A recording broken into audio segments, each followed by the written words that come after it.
اب قرآن کی ایک عجیب بلاغت ہے، قرآن ایک دم موضوع کو چینج کرتا ہے کہ اتنی ساری قدرت کے نمونے دیکھنے کے بعد تمہیں مان لینا چاہیے کہ جو یہ سب کچھ کر سکتا ہے، ایک پانی سے کھجور، اسی پانی سے انگور، اسی پانی سے کریلا، اسی پانی سے تربوز، اتنی چیزیں پیدا کر رہا ہے، تو کیا اسے مردوں کو دوبارہ زندہ کر کے انسان بنانے کی طاقت نہیں ہوگی؟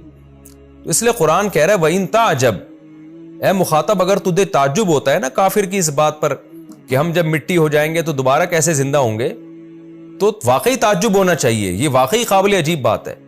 یعنی کافر تو اس پہ تعجب کر رہا ہے کہ اسلام یہ کہتا ہے کہ ہم مر کے دوبارہ زندہ ہوں گے، اللہ کہتے ہیں کافر جس بات پہ تعجب کر رہا ہے نا وہ قابل تعجب نہیں ہے، بلکہ کافر کی یہ بات قابل تعجب ہے کہ تم کس خدا کے بارے میں کہہ رہے ہو کہ دوبارہ زندہ نہیں کر سکتا۔ تو اس لیے قرآن کہہ رہا ہے وَإِن تَعْجَبْ، اے مخاطب یا اے نبی اگر آپ کو تعجب ہوتا ہے، فَعَجَبٌ قَوْلُهُمْ، تو واقعی ان کا یہ قول بڑا عجیب ہے، قابل تعجب ہے، جتنا حیران ہوا جائے کم ہے۔ وہ کیا؟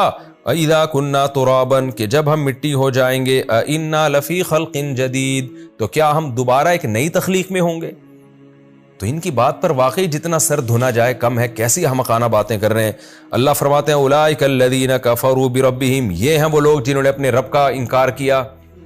حالانکہ بہت سے رب کا انکار نہیں کرتے تھے، خدا کے وجود کے قائل تھے، مشرکین تو اللہ کو مانتے تھے اور آخرت کا انکار کرتے تھے، لیکن اللہ نے کیا فرمایا، یہ اپنے رب کے منکر ہیں، کیونکہ ایسے رب کو ماننے کا فائدہ کیا جس کی طاقت ہی کہ آپ قائل نہ ہو۔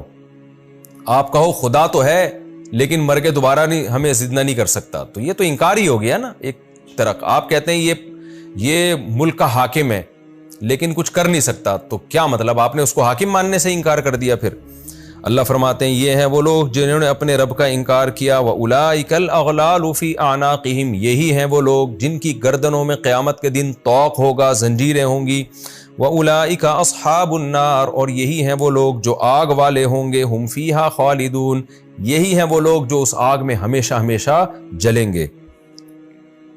اللہ ہمیں بچا کے رکھے اس آگ سے۔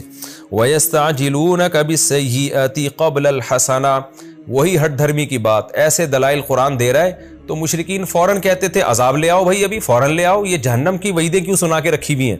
تو قرآن کہتا ہے ان بدبختوں کو دیکھو، وَيَسْتَعْجِلُونَكَ بِالسَّيِّئَةِ، یہ لوگ برائی میں جلدی کر رہے ہیں، قبل الحسنہ، اچھائی سے پہلے۔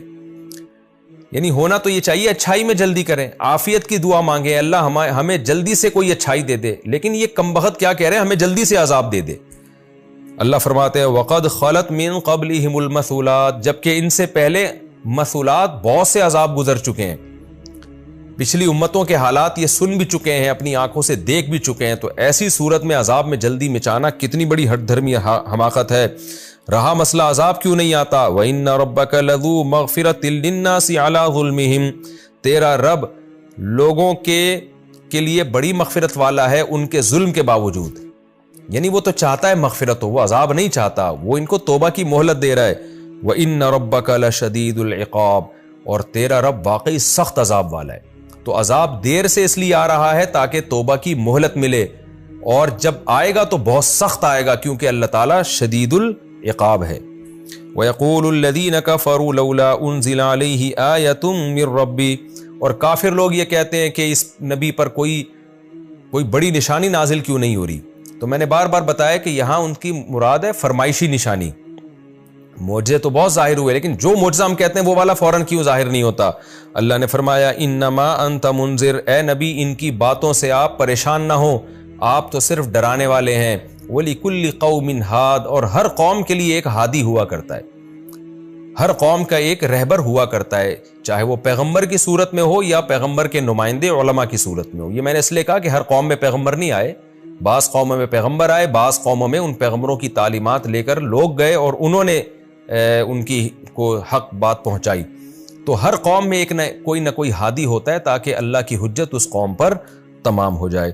تو آپ بھی ان کے لیے ہادی ہیں، آپ کا کام ہے ڈرانا، ان کے ان فضول اعتراضات کی پرواہ آپ کے ذمے نہیں ہے، کیونکہ ان کو ایمان پر مجبور کرنا آپ کے ذمے نہیں ہے۔